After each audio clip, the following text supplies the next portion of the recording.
그 재앙을 누가 내리는지 알면서도 돌아오지 않고 회개하지 않고 절대로 돌아오지 않아요. 마음이 완악하고 강팍해서 절대로 의도적으로 하나님을 회방하고 비난해요. 모욕하고. 여러분 그런 경우 너무나 많이 보죠. 전도를 예를 들어서 한다고 여러분이 생각해서 전도를 해요. 저는 전도하시는 분들 참 대단하다고 생각합니다. 참 대단하다. 전도하시는 여러분 여기 우리 밑에도 전도해봤잖아요. 첫째 얼굴이 두꺼워야 돼. 왜? 그 자리에서 나를 비방하고 하나님을 비방하고 모욕하는 사람들을 참아야 되니까. 저는 참 힘들더라고요. 저한테 대놓고 그러는 사람도 참 있진 않았는데 참 힘들어요. 그런 소리 들으면 내가 뭐 이런 소리 들으려고 이렇게까지 이렇게 생각이 들어요. 근데 그것을 꿋꿋이 이겨내고 얼굴에다 철판을 다 깔면서 전도하시는 분들 보면 대단해요. 정말. 그래서 목사님들이 말하기를 하늘에서 무슨 상이 제일 크다? 전도의 상이 제일 크다. 그런 말씀을 하시는 이유가 전도가 그만큼 중요하다는 거예요. 선택받은 백성, 그 백성에게 한마디의 말이 꽂히게 합니다. 한마디의 말을. 자, 10절. 자, 권사님들 돌아가면서 10절 읽어주세요. 10절. 또 다섯째 천사가 그 대접을 짐승의 왕자의 쏘더니 그 나라가 곧 어두워지며 사람이 아파서 자기 혀를 깨물고 예, 다섯째 천사가 그 대접을 짐승의 왕좌에 쏘더니 그 나라가 곧 어두워지며 사람들이 아파서 자기 혀를 깨물고 아파서 자기 혀를 깨물는다는 것은 고통이 엄청나게 심하다는 것을 의미할 수 있죠. 예. 자, 그 다음에 11절이요. 아픈 것과 중기로 말미암아 하늘의 하나님을 비방하고 그들의 행위를 회개하지 아니하더라. 예, 그들의 행위를 회개하지 아니하더라. 자, 10절에 보니까 또 다섯째 천사가 그 대접을 짐승의 왕좌에 쏘더니 그 나라가 곧 어두워지고 그 나라가 뭘까요? 그 나라. 사탄의 지배 속에 있는 나라입니다. 쉽게 얘기해서 사탄이 지배하고 있는 나라. 어두워지고는 우리가 쉽게 얘기해서 진짜로 어두워졌다라는 그런 의미로 쓰여졌다기보다는 상징적이고 문학적인 표현입니다. 여러분 어두워졌다는 표현은 사실 정확하게 우리가 무슨 표현이라고 말할 수는 없어요. 음침하고 아주 스잔하고 그런 표현이라고 보시면 되겠습니다. 자, 여러분 짐승이라는 표현이 아까도 나오고 지금도 나옵니다. 짐승의 왕좌에게 다섯째 대접을 쏟았다고 했습니다. 짐승이라는 표현이 나옵니다. 자, 짐승이라는 표현 우리가 알고 넘어가야 됩니다. 자, 요한계시록 13장 1절을 읽어주시기 바랍니다. 요한계시록 13장 1절을 우리 권사님이 아니더라도 빨리 찾으시는 분을 읽어주시기 바랍니다. 예, 바다에서 한 짐승이 나오는데 읽어주세요. 나오는데 뿔이 열이요 머리가 일곱이라 그 뿔에 있는 열 왕관이고 그 머리에 들에는 신성모독하는 이름들이 예, 바다에서 한 짐승이 나오는데 그 머리에는 신성모독이라는 이름들이 있더라. 신성모독, 누구의 신성모독? 하나님에 대한 신성모독. 쉽게 얘기해서 이 바다에서 나오는 짐승은 적그리스도라는 것을 알 수가 있죠. 하나님에 대한 신성모독이라고 써 있으니까 적그리스도구나라는 것을 알 수가 있어요. 자, 그 다음에 13장 2절 읽어주시기 바랍니다. 내가 본 짐승은 표범과 비슷하고 그 발은 금과 같고 그 입은 사자의 입 같은데 용이 자기 능력과 자, 다시 한번 용이 정확하게 읽어주시기 바랍니다. 자기 능력과 부자와 큰 권세를 그에게 주었다. 예, 됐습니다. 용이 자기의 권세와 능력을 줬다는 거예요. 바다에서 올라온 그 짐승에게 용이 누구죠? 여러분 큰 용 누구를 의미하죠? 사탄을 의미합니다. 큰 용이라고도 하고 사탄이라고도 하고, 그죠? 여러 가지 이름이 있죠? 네. 큰 용은 여기 사탄. 자, 사탄이 자기 능력과 보호자를 누구에게 줬다? 바다에서 올라오는 짐승에게 준 겁니다. 그래서 그 짐승이 한마디로 해서 권세를 이제 얻었다. 사탄의 권세를 입었다. 이렇게 보시면 되겠습니다. 그것이 바로 바다에서 올라온 짐승이다. 적그리스도다. 이렇게 보시면 되겠습니다. 자, 큰 용이, 붉은 용이 바다에서 올라온 짐승이 있고요. 그 다음에 땅에서 올라온 짐승에게도 권세를 줘요. 이렇게 붉은 용은 두 짐승에게 권세를 줍니다. 하나는 바다에서 올라온 짐승에게, 쉽게 해서 적그리스도예요. 하나는 땅에서 올라온 짐승에게 권세를 줘요. 이것은 거짓 선지자를 의미합니다. 거짓 선지자. 땅에서 올라온 짐승이라는 말은 거짓 선지자를 의미합니다. 여러분 13장 11절을 읽어주시기 바랍니다. 내가 전에 또 다른 짐승이 땅에서 올라오니 예, 내가 보면 또 다른 짐승이 땅에서 올라왔어요. 예. 어린 양같이 두 뿔이 있어요. 여러분 어린 양 같이라고 되어 있죠? 분장을 한 겁니다. 어린 양 같이 분장을 한 거예요. 예수 그리스도 분장을 한 거예요. 이 짐승이 예수 그리스도와 같이 위장을 한 겁니다. 예수 그리스도의 어린 양 같이, 근데 두 뿔이 있어요. 여기에서 결정적으로 이 짐승은 위장을 하고 분장을 했다. 예수 그리스도로 분장했다는 것을 알 수가 있죠. 용처럼 말을 하더라 이렇게 되어 있어요. 사탄처럼 말을 하더라. 그래서 여러분 바다에서 올라온 짐승이 있고 땅에서 올라온 짐승이 있다. 바다에서 올라온 짐승은 무슨 짐승이다? 적그리스도다. 땅에서 올라온 짐승은 무슨 짐승이다? 거짓 선지자다. 그렇게 보시면 되겠습니다. 이렇게 바다에서 올라온 짐승, 땅에서 올라온 짐승에게 붉은 용, 큰 용이 권세를 주었다. 마지막 이제 한마디로 마지막 하나님과 대적할 큰 싸움을 벌이기 위해서 이렇게 이제 권세도 주고 모으는 거예요. 마귀들을 모으는 겁니다. 자기 편을.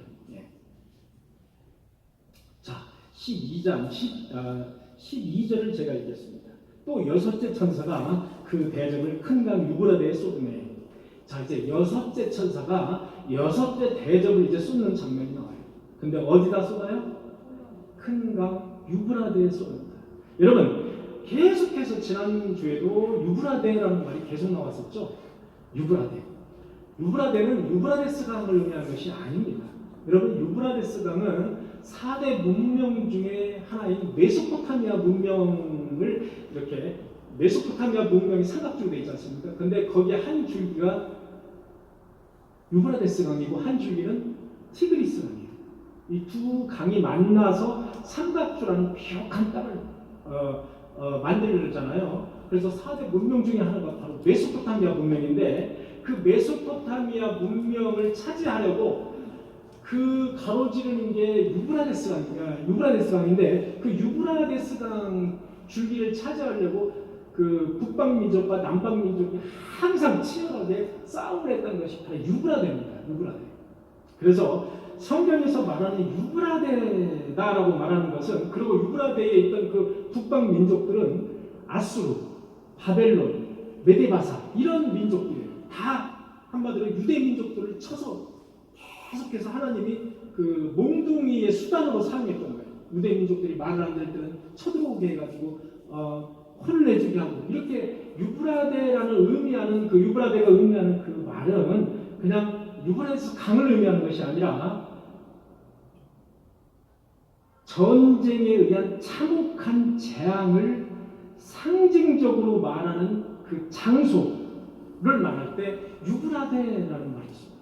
그래서 성경에서 유브라데가 넘쳤다라는 말이 나오는데, 유브라데가 넘쳤다라는 말은 하나님의 심판이 상당히 재앙이 크게 임했다, 이런 말로 상징적으로 표현합니다. 그래서 유브라데의 소금에라는 말은 하나님의 재앙이 크게 임하니라는 뜻으로 우리가 해석합니다. 단순히 유브라데 강 이런 걸 의미하는 것이 아니다 보시면 되겠습니다. 자, 강물이 말라서 동방에서 오는 왕들의 길이 예비되었더라. 자, 12절 다시 한번 읽겠습니다. 또 여섯째 천사가 그 대접을 큰 강 유브라데에 쏟았어요. 쏟으니 강물이 말랐습니다. 자, 강물이 말랐다는 의미는 강을 건널 필요가 없는 거죠. 말랐으니까. 그냥 프리패스 할 수 있는 거죠. 강물이 말랐기 때문에 얼마든지 그냥 강을 통해서 그냥 통과할 수 있는 거예요. 강물이 말라서 동방에서 오는 왕들의 길이 예비되었다. 동방에서 오는 왕들이라는 뜻을 우리는 해석이 분분합니다. 동방에서 오는 왕들의 길. 여러분 예수님이 계셨던 그 당시에 그 요한이 살았을 때 당시에 어떤 그 대표적인 루머가 있었냐면 이런 루머가 있었다고 그래요. 여러분 로마 황제 중에 네로 황제 아시죠? 자살한 네로 황제 아시죠? 여러분 네로 황제 때 베드로가 죽었습니다. 네로 황제 때 베드로가 순교를 당했어요. 베드로가 거꾸로 십자가에서 거꾸로 매달려서 이제 베드로가 죽었죠. 네로 황제는 아주 기독교를 핍박한 가장 대표적인 인물 중에 하나가 네로 황제입니다. 네로 황제가 젊은 나이에 죽었습니다. 40도 안 돼서 젊은 나이, 30몇 살에 죽었죠. 그 사람은. 그런데 그 당시에 그 로마에는 어떤 소문이 있었냐면은 네로 황제가 일찍 죽었지 않습니까? 일찍 죽은 네로 황제가 다시 환생을 해서 다시 살아나서 동방, 쉽게 해서 동방이 뭐냐면 메소포타미아 문명 그 옆쪽을 이제 동방이라고 이야기를 하는데 그 동방에 있는 군대들을 이끌고 로마로 쳐들어올 것이다라는 소문이 파닥 퍼졌다 그래요. 그래서 여러분 요한계시록은 상징적이고 비유적이고 문학적인 그런 표현이라고 말씀드렸죠. 그래서 여기서 동방에서 오는 왕들의 길이 예비되었다라는 의미는 어떤 이상한 해석을 갖다 붙일 수가 없어요. 당시에 이런 소문이 파다했기 때문에 네로 황제가 환상에서 동방 군대를 모아서 정복하러 온다라는 그 소문이 파다한 것을 봐서 여기서 동방이라는 뜻은 하나님을 대적하는 전쟁을 벌이기 위해서 각지에서 원방에서 몰려오는 세력들을 통칭한다는 보시면 되겠습니다. 하나님을 대적하는 그런 군대들, 그런 세력들을 통칭해서 동방에서 오는 군대들이다라고 우리가 보면 됩니다. 자, 13절 읽겠습니다. 또 내가 보매 개구리 같은 새 더러운 영이 개구리 같은 새 더러운 영, 세 가지의 더러운 영이 용의 입과 짐승의 입과 그리고 거짓 선지자의 입에서 나오니. 자, 여러분 개구리 같은 새 더러운 영이라고 성경에는 이렇게 우리는 개구리를 더럽다고 생각하지 않지 않습니까? 그런데 이스라엘에서는 개구리를 더러운 그런 저주받은 그런 그 생물체로 그렇게 생각하고 있다고 합니다. 그래서 여기에서 말하는 더러움이라는 뜻은 불결한이라는 뜻인데 여러분 더럽다는 표현을 어디에다 썼느냐? 귀신에다가 많이 썼습니다. 성경은. 이 더러운 귀신아 거기에서 나오라 이런 표현을 많이 썼죠. 더러운 귀신이라고 할 때 이 더럽다는 표현을 썼어요. 더러운 영, 그 다음에 용의 입이라는 표현이 있습니다. 용의 입. 자, 용의 입, 머리를 7개 지닌 사탄을 의미하는데 머리를 7개 가지고 있다고 해서 실제로 머리가 하나, 둘, 셋, 넷, 다섯, 여섯, 7개를 머리를 가진 용이 있다는 표현이 아니라 머리가 7개 있다. 7개는 완전 수죠. 그래서 머리가 7개라는 표현은 그만큼 강력하다는 표현을 쓰기 위해서 머리가 7개, 눈이 10개, 뿔이 4개 이렇게 표현을 쓴 겁니다. 실제로 뿔이 7개 달렸다는 뜻이 아니고 그만큼 힘이 강력하다는 표현을 쓰기 위해서 문학적으로 그렇게 표현을 했다라고 보시면 되겠습니다. 그 다음에 짐승이라는 표현을 아까 말씀드렸죠. 바다에서 올라오는 짐승, 그 다음에 땅에서 올라오는 짐승. 그래서 다시 한번 13절을 읽어보면 내가 보면 개구리 같은 세 가지의 더러운 영이 용의 입과 그 다음에 짐승의 입과 거짓 선지자의 입에서 나옵니다. 아까 말씀드렸다시피 짐승이 권세를 두 짐승에게 큰 용이 사탄이 권세를 두 짐승에게 줬죠. 하나는 바다에서 올라오는 짐승, 하나는 땅에서 올라오는 짐승에게 권세를 줬죠. 그 말의 연장선상에서 하나는 거짓 선지자, 하나는 적그리스도. 이렇게 이 성경에서 말하고 있다고 보시면 되겠습니다. 14절 읽어주시기 바랍니다. 14절. 14절. 읽어주세요. 14절. 그가 귀신의 영이라 이적을 행하여 온 천하 왕들에게 가서 하나님 곧 전능하신 이 훗날에 있을 전쟁을 위하여 그들을 모으더라. 예, 그들은 귀신의 영이에요. 왜냐하면 사탄이 그들에게 권세를 준 거예요. 그러니까 귀신의 영들인데 그들은 귀신의 영이라 이적을 행하여. 왜 이적을 행할 수 있느냐? 사탄도 이적을 행합니다. 그래서 여러분 어디 가서 점을 치지 말라는 이야기가 왜 그러냐면 점쟁이들이 귀신의 영을 받으면 이적을 행한다는 사실 여러분 아십니까?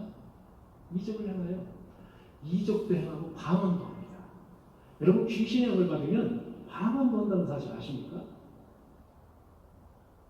이게 우리가 조심해야 될 것이 다는 아니에요. 방언 부분은 다는 아닙니다. 그러나 우리가 이적과 기적을 좋아하잖아요. 사람은 보여지지 않으면 안 믿잖아요. 이적과 기적을 좋아하기 때문에 사탄도 이적과 기적을 행한다는 사실을 아셔야 돼요. 이적과 기적을 행해요. 이렇게 그들은 귀신의 영이라 이적을 행하며 온 천하 왕들에게 가서 하나님 곧 전능하신 이의 큰 날에 있을 전쟁을 위해 그들을 모으더라. 전능하신 이의 큰 날이 뭘까요? 여러분 전능하신 이의 큰 날은 뭘까요? 글의 문맥으로 봐서 이 세상의 최후의 날, 여호와의 날. 여러분 성경에는 여호와의 그날이라는 표현이 많이 나와 있죠. 최후의 날이에요. 예수 그리스도가 재림하시는 날이에요. 그게 바로 하나님 곧 전능하신 이의 큰 날이에요. 큰 날. 여러분 고린도전서 1장 8절에 보니까 전능하신 이의 큰 날은 주 예수 그리스도의 날이라고 표현하고 있어요. 그 다음에 빌립보서 1장 10절에 보니까 그리스도의 날이라고 표현되어 있어요. 데살로니가전서 5장 2절에 보니까 주의 날이라고 표현되어 있어요. 그 밖에 구약 성경을 보면 여호와의 그날이라는 표현들이 많이 나와 있습니다. 그것이 바로 이 세상의 종말의 때, 마지막 그날을 의미한다라고 보시면 되겠습니다. 그날을 위해서 이 사탄은 권세를 막 주면서 자기들의 세를 이제 불리기에 여념이 없는 거예요. 그날을 위해서 세상의 임금들도 미혹하고 이렇게 세를 부풀린다 이렇게 보시면 되겠습니다. 자, 15절을 보겠습니다. 보라, 내가 도둑같이 오리. 보라, 내가 이제 도둑같이 온다 했어. 여러분 도둑은 예고하고 오는 도둑이 있나요? 예고하고 오는 도둑은 아무리 생각해도 예고하고 오는 도둑은 없는 거예요. 예고하고 오진 않아요. 도둑은 갑자기 오는 거예요. 오늘 갑자기 오는 거예요. 내가 도둑같이 오리. 누구든지 깨어 자기 옷을 지켜 벌거벗고 다니지 아니하라. 여러분 자기 옷을 지켜 벌거벗고 다니지 아니하라. 여러분 그 요한계시록에 보면 흰 옷을 사서 수치를 가리우라는 표현이 있어요. 우리는 다 수치스러운 사람들입니다. 그것을 흰 옷을 사라는 상징적인 의미로 표현하고 있어요. 그것은 뭐예요? 우리는 다 벌거벗은 몸들이라는 거예요. 다 죄를 가지고 있는 몸들이라는 그런 수치스러운 몸들이라는 거예요. 그것을 뭘로 가리라고? 예수 그리스도의 보혈의 피로 빨아서 그 희게 된 흰 옷으로 가리라는 거예요. 그게 바로 흰 옷을 사서 너희의 수치스러운 옷을 가리라. 이런 표현이 되겠습니다. 여기도 같은 표현이에요. 자기 옷을 지켜서 벌거벗고 다니지 말라는 거예요. 그리고 자기의 부끄러움을 보이지 아니하는 자는 복이 있도다. 똑같은 표현을 이렇게 풀어서 지금 요한계시록 16장 15절에 이렇게 풀어서 하는 거예요. 그 다음에 너는 안약을 사서 눈에 바르라. 어떻게 하기 위해서? 그래서 보게 하라. 우리는 세상의 모든 것을 보는 것 같지만 보지 않는 것들, 볼 수 없는 것들이 너무 많다는 거예요. 그래서 오죽하면 안약을 사서 눈에다 바르라는 거예요. 그래서 보게 하라는 거예요. 우리는 다 맹인들이라는 거예요. 맹인들. 보이는 것만 보는 거예요. 보이는 것만 보는 겁니다. 보이지 않는 건 존재하지 않는다고 생각하는 거예요. 우리는 안약을 사서 눈을 발라라는 거예요. 그래서 영적인 눈을 떠나니 영적인 눈. 영안의 눈을 떠날 겁니다.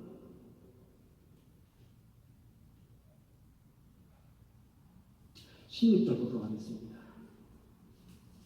새 영은 아까 말씀드린 바로 전 구절에 나와 있죠. 이 새 더러운 영, 이 더러운 새 영이 히브리어로 아마겟돈이라고 하는 곳으로 왕들을 불러 모으더라. 자, 여러분, 아마겟돈 전쟁이라는 말을 들어보셨습니까?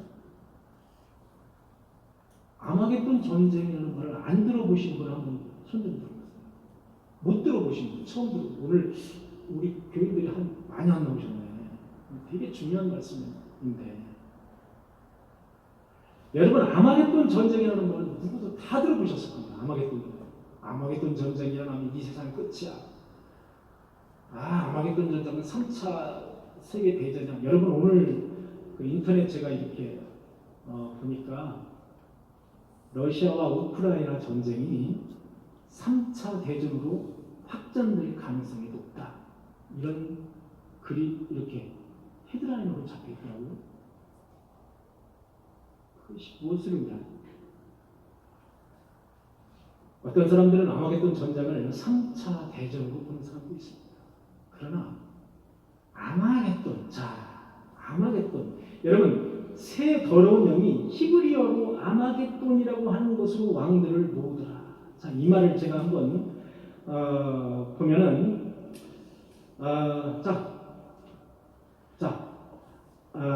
아마겟돈이라고 하는 그 말은 정확한 그 말의 그 어원은 히브리어로 하르무깃도라는 말입니다. 하르무깃도라는 히브리어 말이에요. 그러면 우리가 히브리어를 잘 안 쓰니까 헬라어는 뭘까? 하르마겟돈이에요. 하르마겟돈. 그러니까 음원이 이렇게 변화되지 않습니까? 세월이 가면서. 그래서 히브리어로는 하르무깃도예요. 그게 헬라어로는 하르마겟돈이에요. 그래서 우리는 지금 아마겟돈이라고 쓰고 있어요. 그런데 하르라는 말은 작은 산이에요. 그래서 하르무깃도라는 말은 작은 산 무깃도라는 말이에요. 그러면 무깃도라는 말 여기 한번 보세요.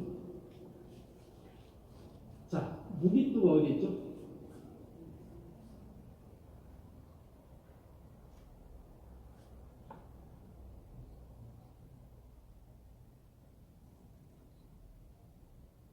이거 지도를 잘못 올렸는데 다시 한번 쳐보세요.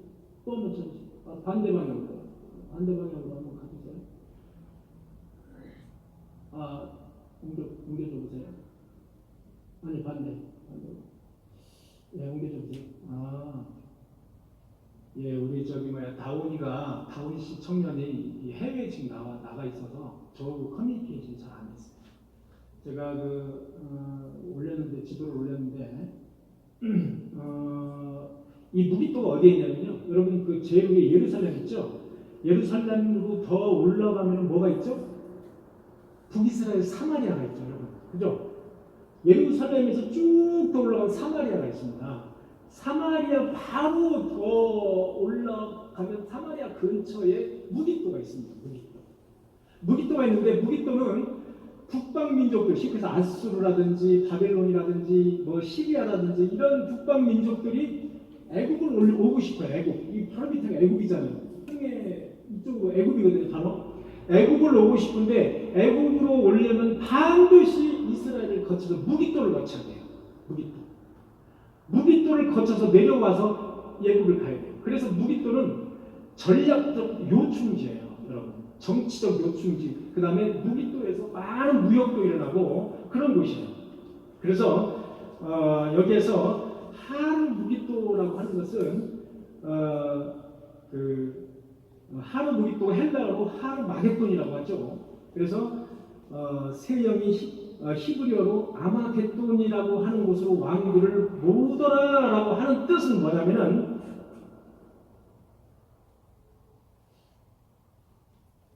아마겟돈은 상징적인 명칭이에요.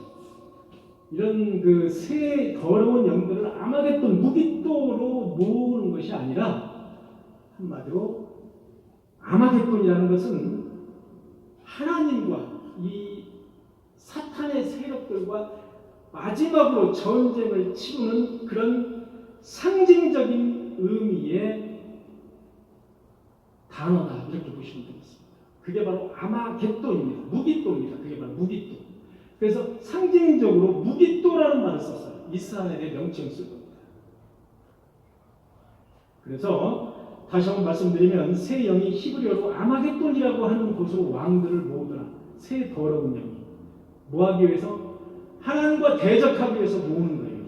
하나님과 대적하기 위해서 무기또에 모으는 거예요. 무기또에. 저 장소에다 모으는 게 아니라 상징적인 표현인 것입니다. 상징적인 표현. 하나의 전략적인 요충지인데 무기또가 그만큼 중요한 요충지, 항상 분쟁의 대상이 됐던 그런 요충지. 그래서 아마겟돈은 이런 상징적인 표현으로 썼다. 이것을 이스라엘 사람들은 상징적으로 보지 않고 실제로 무기또의 그쪽에서 3차 대전이 일어날 것이다. 분쟁이 일어날 것이다. 그게 이제 종말이 될 것이다 라고 그들이 생각한다 합니다. 그런데 우리는 요한계시록을 볼 때 이렇게 문자적으로 해석하는 것은 잘못된 해석이에요. 그래서 항상 요한계시록을 볼 때는 먼저 비유적, 상징적, 문학적인 그런 요소로 보는 것이 맞다라고 여러분들에게 말씀을 드리는 거예요. 그 다음에 7절을 보도록 하겠습니다. 일곱째 천사가 그 대접을 공중에 쏟으며 큰 음성이 성전에서 보좌로부터 나서 이르되 되었다 하시니. 자, 17절은 마지막 일곱 대접을 쏟고 이제 되었다, 이제 끝났다라는 표현을 하고 계십니다. 어디다가 쏟아요? 공중에다가 쏟습니다. 여러분, 개역 한글 성전에는 공중이 아니고 공기라고 썼어요. 공기. 여러분 개역 한글 성경 가지고 계신 분 한번 보세요. 우리는 지금 공중에 쏟으면 그랬대잖아요. 개역 한글은 공기에 쏟으면 더 구체적으로 이렇게 더 구체적으로 표현했어요. 공기에 쏟았어요. 여러분 어떤 독한 것을 공기에다가 쏟는다는 것은 모든 사람이 다 죽는 거예요. 모든 사람이 끝내는 겁니다. 그래서 일곱째 천사가 대접을 공기에다가 쏟았다는 것은 모든 살아있는 생명체는 다 죽는 거예요.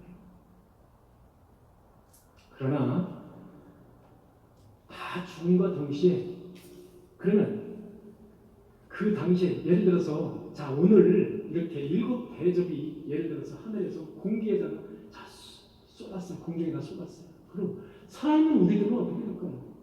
모든 사람이 다 죽는데 우리도 같이 죽나요? 그 대상은 하나님을 믿는 자녀들은 제외됩니다. 이 요한계시록을 읽을 때 항상 중요한 것은 하나님을 믿지 않는 불신자들을 대상으로 한다는 사실을 아셔야 돼요. 항상 그래요. 그래서 우리도 그때 하나님을 난 이렇게 신실하게 하나님을 믿고 있는데 그때 같이 태양이 막 이거 어마어마하게 쬐서 다 죽는 거 아니에요? 이렇게 염려하실 필요가 없는 것은 요한계시록을 읽을 때 우리 성도들 택함을 받은 성도들은 다 그 대상에서 제외가 된다는 사실을 아셔야 됩니다.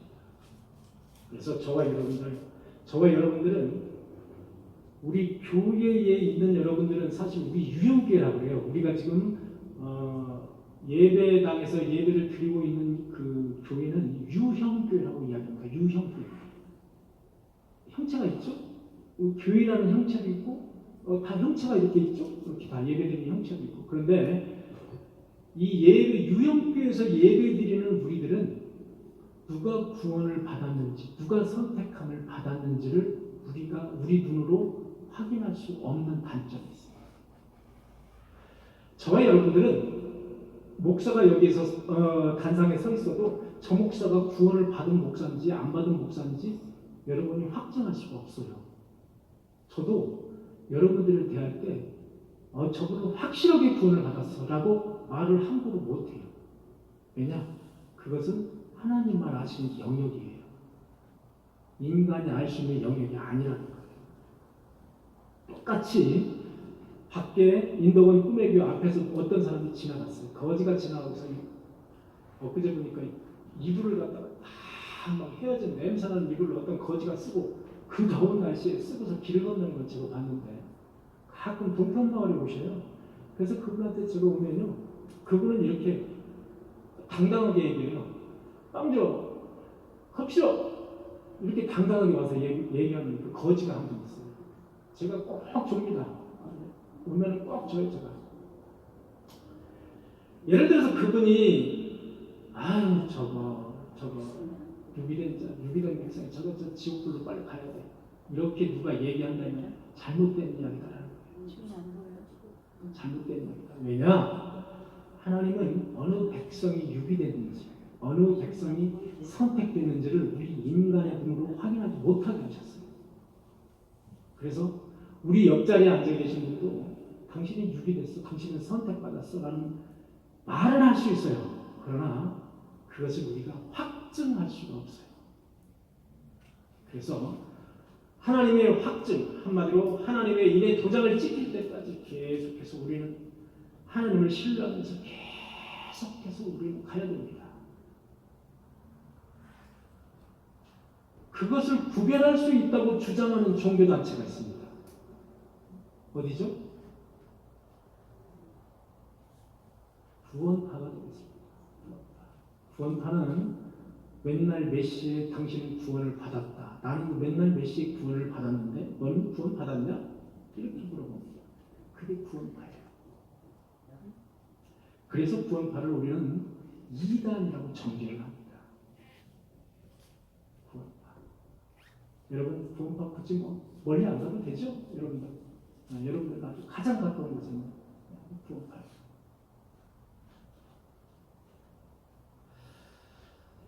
자, 그래서 우리 일곱 천사가 이제 공중에 그 대접을 쏟았어요. 그랬더니 성전에서 보좌로부터 음성이 났어요. 자, 이제 되었도다.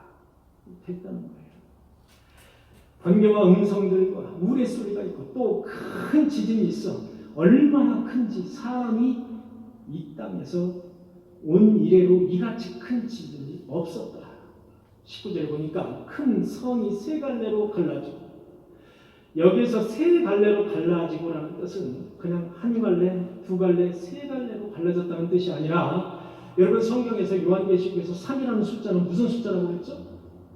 완전 숫자라고 했죠. 그래서 세 갈래로 갈라졌다는 것은 형체가 없이 산산이 부서졌다, 이런 뜻을 가지고 있는 겁니다.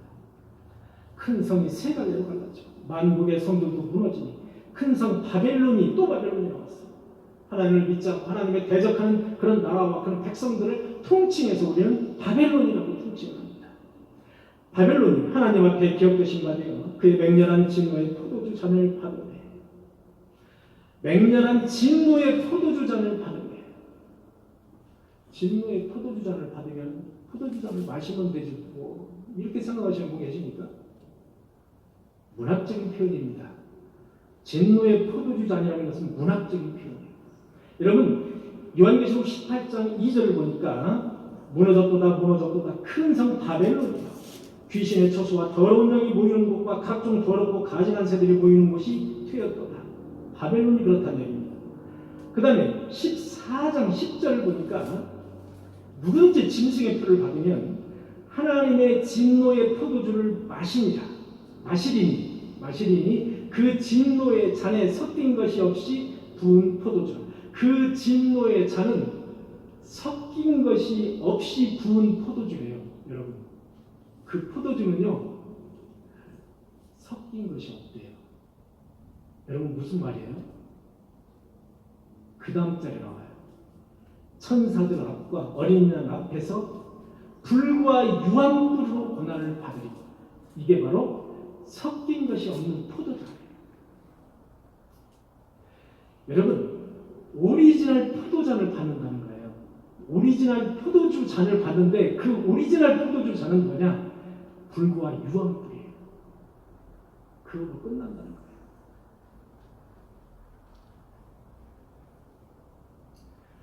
20절 각 섬도 없어지고 산악도 한데 없더라. 21절 또 무게가 한 달란트 되는 큰 우박이 하늘로부터 사람들에게 내리네. 사람들이 그 우박의 재앙 때문에 하나님을 비방하니 그 재앙이 심히 크니라. 여러분, 그 우박 때문에 누구를 비방해요? 하나님을 비방하는 거예요. 그 우박을 하나님이 내린다는 걸 알면서도 하나님을 비방하는 거예요. 여러분, 우박의 크기가 한 달란트래요. 한 달란트. 여러분, 한 달란트를 제가 한 달란트의 무게를 제가 한번 성경에 찾아봤어요. 한 달란트 무게가 어느 정도인가? 한 달란트의 무게는 45kg예요.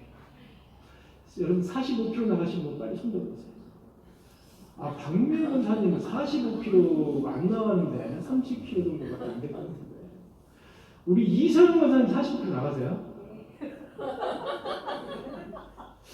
더 나가시나?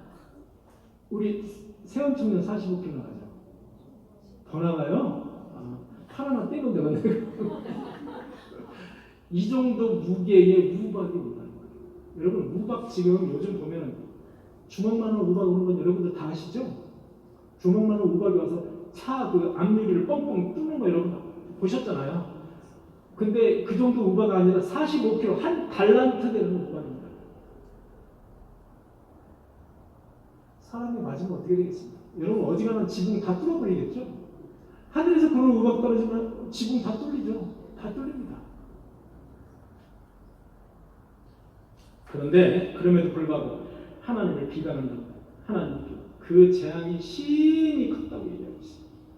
그럼에도 불구하고 유기된 자들은 하나님을 비방하는 거예요. 절대로 하나님을 사랑하고 회개하고 다시 오고 하지 않아요. 그게 바로 유기된 자들의 특징입니다.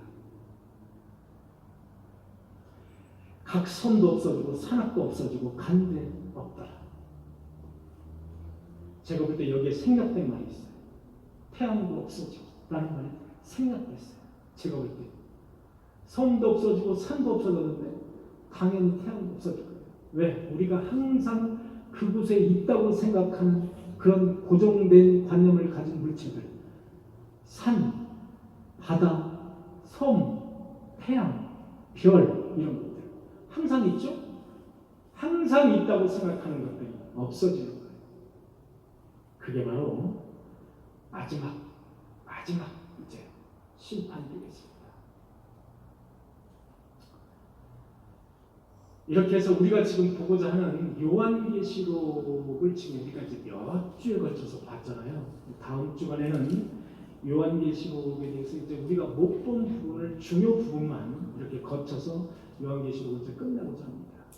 제가 왜 요한계시록을 이렇게 20주에 걸쳐서 여러분들과 함께 보느냐? 많은 교회들이 요한계시록 공부도 하고 따로 이제 수요 예배 때 공부도 하고 금요 예배 때 공부도 하고 합니다. 그런데 말씀하시는 그 목사님들의 그 말씀하시는 것들이 구체적으로 좀 더 이제 알아듣기 쉽고 구체적으로 말씀을 하면 좋은데 그렇지 않은 경우가 되게 많았고, 그리고 정통의 교리에 입각해서 말씀을 하셔야 되는데 어떤 정통적이지 못한 그런 편에 서서 말씀하시는 경우도 많았어요. 그래서 요한계시록이 우리가 섣불리 다루지 못하는 것이면 틀림없어요. 왜냐? 상징적인 문학이기 때문에 그 상징적인 문학을 해석할 길이 없는 거예요, 인간으로서. 그래서 요한계시록을 다루지 않다 보니까 요한계시록을 이단들이 다루는 거예요. 그래서 요한계시록에 온통 이단들이, 여러분 요한계시록을 읽다 보면 이단들이 다 용어를 갖다 썼어요. 이단들이. 그게 바로 요한계시록. 그래서 우리가 요한계시록을 좀 굵직굵직한 것은 바로 알아야 되겠다. 바로 알아야 되겠다. 그래서 아까 말씀드렸지만 유재열이라는 사람이 여기다가 그 마케동에다가 그 증거장막 성전을 차렸지 않습니까? 그 증거장막 성전을 그 차려서 14만 4천을 주장했어요. 성경에 요한계시록은 14만 4천 다 모여요. 그래서 한 5, 6천 명이 모였다고 해요. 그때 당시 5, 6천 명이면 2160년대인데 굉장히 많죠. 그런데 그 교례를 그대로 갖다가 지금 신천지에서 쓰고 있지 않습니까? 그대로 갖다가 쓰고 있어요. 여러분 유재열 씨의 인터뷰 장면을 여러분 보신 분들이 있습니까?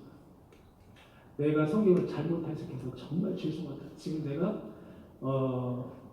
국민들에게 얼굴을 내밀 그런 면목이 없다. 정말 죄송하다. 나는 이제 관계 없는 사람이다. 이렇게 하는 그 인터뷰 장면이 있어요. 잘못 해석하면 곧바로 사탄 이단이 버리는 겁니다. 그쪽 길로 가는 거예요. 그래서 요한계시록은 내가 해석하는 게 아닙니다.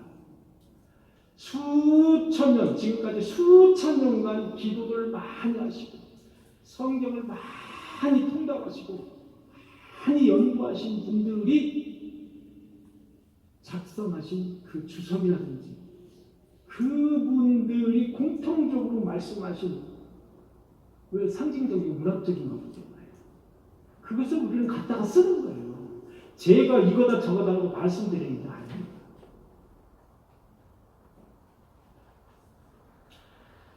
사랑하는 성도 여러분, 우리는 지금 말세에 살고 있습니다. 여러 가지 세계 정세를 보면 말세다.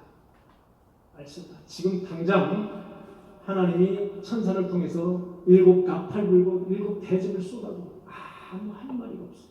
왜? 우리는 그 징조들을 이미 다 보았습니다. 우리는 요한계시록의 나팔장과 예수 그리스도의 인 떼는 거와 나팔장과 대접장을 보면서 우리는 다 우리가 보고 들은 것들이에요. 다 우리가 아주 익숙한 것들이에요. 그래서 지금 당장 이 세상의 종말이 와도 우리는 할 말이 없다. 그래서 우리가 경각심을 가지고 신앙생활을 해야 될 것 같다. 그런 의미에서 제가 요한계시록을 이렇게 준비를 하게 됐습니다. 다음 주에 여러분들 오늘 사실 지난주와 오늘이 되게 중요한 그런 날이었습니다. 다음 주에 요한계시록을 전체적으로 우리가 다루지 못한 것을 아주 개략적으로 다시 정리를 하는 시간을 갖도록 그렇게 하겠습니다. 기도하시겠습니다. 주님 감사합니다. 요한계시록을 공부하면서 정말로 하나님이 주신 그 상징적인 문학적인 의미, 비유적인 의미를 우리가 잘 깨닫고 알아들을 수 있는 그런 지혜를 우리에게 허락하여 주옵소서. 우리 모두 흰옷을 사서 우리의 수치를 가리게 하시고 우리 모두 안약을 사서 우리 눈에 발라서 주님 정말로 우리가 보이지 않는 것들을 정말로 우리가 깨닫고 볼 수 있는 그런 지혜를 우리에게 허락하여 주옵소서. 이 모든 말씀 예수 그리스도의 이름으로 간절히 기도하옵나이다. 아멘.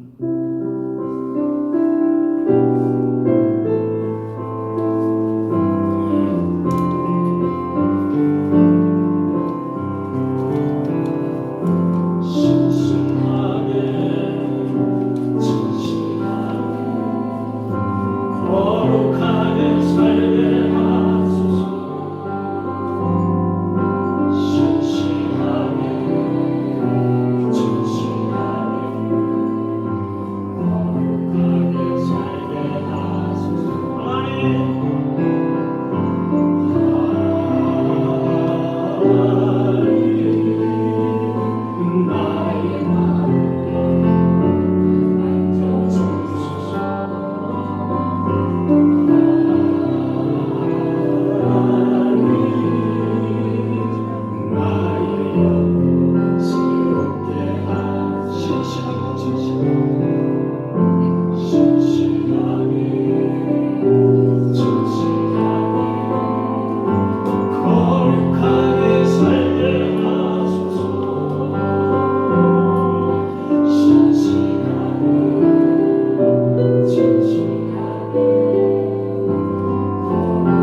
김영호, 김금주 원사님 11종 드렸습니다. 박매 원사님 11종 드렸습니다. 김승주 청년 11종 드렸습니다. 우리 김승주 청년 끝나면서 전화해야 되겠네. 빨리 잠에서 깨어서 점심도 먹고. 송세현 청년 11종 드렸습니다. 박현수 권사님 11종, 저희 가정에서 11종 드렸습니다.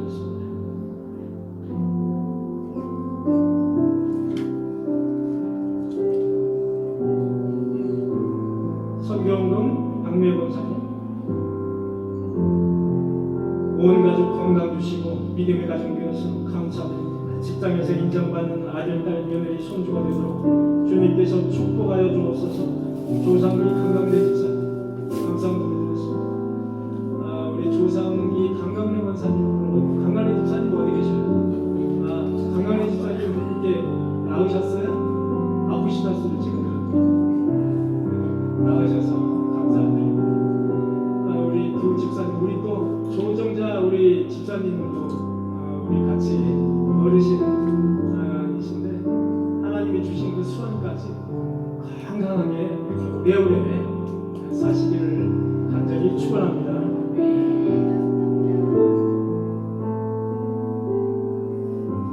꿈의 교회 무궁화 발전을 기원드립니다. 우리 이경자 직분이 직분을 안 밝히시니까 우리 이서영 권사님 언니 친언니 되겠습니다. 박수 한번 주세요.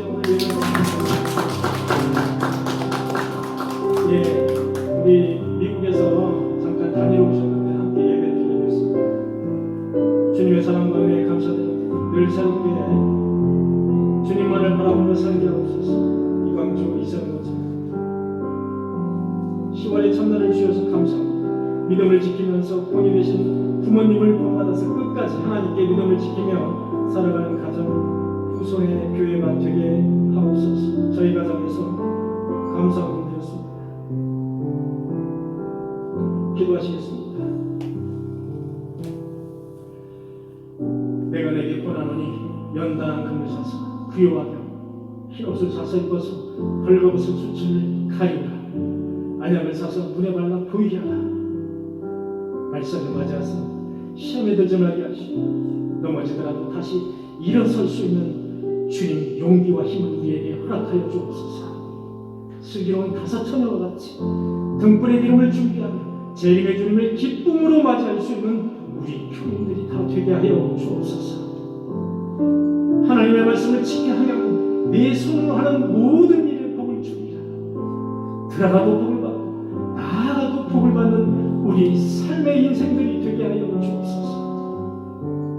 주님의 시간 모든 것이 주님의 것임을 시인해서 11조와 감사금과 선경금과 주연금을 구별해서 주님께 드립니다. 주님 손길 위에 복을 내려주시고 기쁘게 받아주시옵소서. 11조는 주님께서 허락하신 축복의 통로임을 우리가 믿습니다. 내가 쌀 곳이 없도록 굳지 아니하나 나를 시험하여 보라고 말씀을 하셨습니다.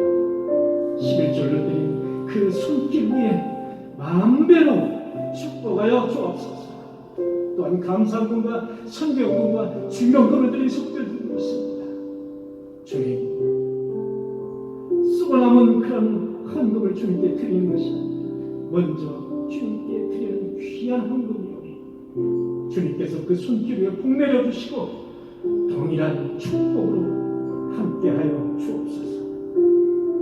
성령이 내게 임하시면 내가 권능을 받고 예루살렘과 온 유다와 사마리아와 땅 끝까지 내 증인이 되리라. 하나님께서는 그렇게 우리에게 명령을 하시고 하늘로 승천하셨습니다. 그렇게 하기 위해서 주님, 나의 삶을 먼저 되돌아보게 하여 주옵소서. 내가 하나님을 늘 최우선으로 생각하고 있는지 다시 한번 되돌아보게 하여 주옵소서. 예수님을 닮아가려고 노력하고 있는지 다시 한번 되돌아보는 삶이 되게 하여 주옵소서. 예수 믿고 변화된 삶으로 주 앞에 당당히 설 수 있는지 다시 한번 나의 삶을 되돌아보게 하여 주옵소서. 그때에 천도가 가능할 것으로 믿습니다. 주님, 그때에 우리 교회가 차고 넘칠 것으로 믿습니다.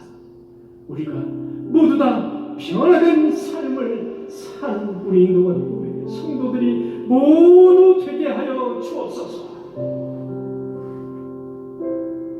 오늘도 예배에 참석하지 못한 많은 형제 자매들이 있습니다. 어디서 무엇을 하든지 하나님의 영광의 시간을 기억하게 하시며 신령과 진정으로 예배하는 그런 일에 게으르지 않도록 주님께서 인도하여 주옵소서. 영적으로 무장하게 하여 주옵소서. 안약을 사서 문에 팔르게, 그래서 영안이 열리게 하여 주옵소서.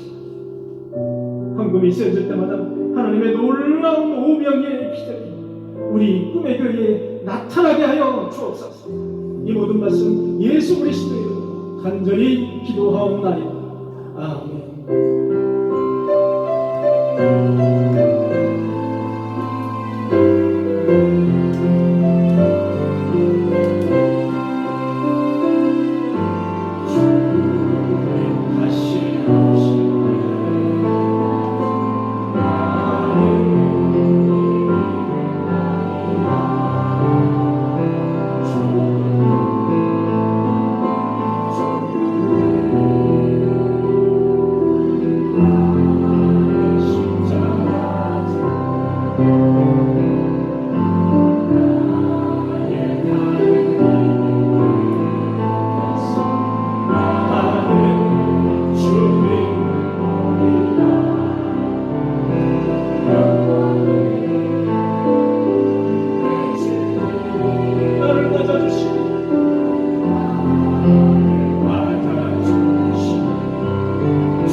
성령님의 교통하심이 불러연단한 금을 사서 부유하게 하며 흰옷을 사서 부끄러움을 가리고 안약을 사서 눈에 발라 보기를 원하는 우리 인도원 꼬맥의 성도들 머리 위에, 그리고 그의 가정과 자녀와 그들이 하는 사업과 일터 위에 지금부터 영원토록 함께 하시기를 간절히 축원하옵나이다. 아멘.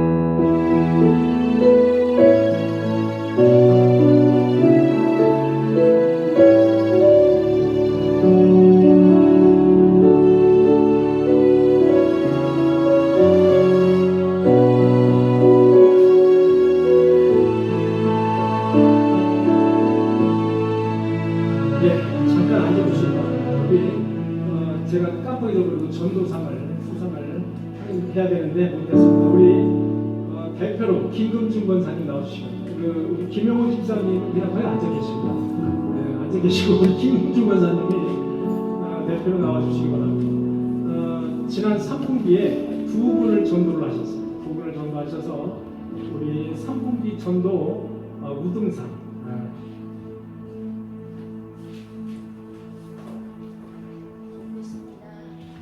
자 이번에는 여러분 이번에는 이렇게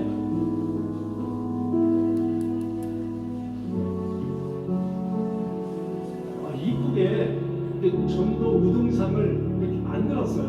만들어서 이렇게 놓으시면 너무 이쁘게 그렇게 크지도 않고 아주 이쁘게 만들었어요. 제가 이렇게 드리겠습니다. 전도 우등상 김영우, 김금중 위 사람은 3분기 전도에 힘써 귀한 열매를 맺었으므로 주님의 이름으로 우등상패를 드립니다. 2023년 10월 1일 인도본 꾸베교회 담임목사 송도찬 이렇게 만들었습니다. 한 놓으시면 너무 이쁘겠죠? 되게 이뻐요. 값은 네, 좀 비쌉니다. 자, 전도 우등상 그 다음에 상금도 있습니다. 그 다음에 또 있습니다. 상품 이렇게 저희가 준비를 했습니다.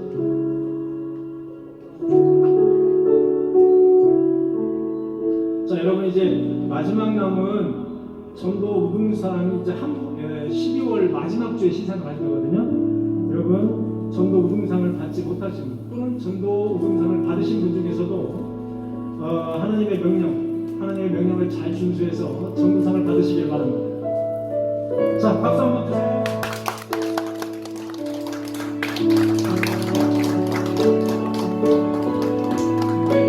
네, 갖다 놓고 나오세요.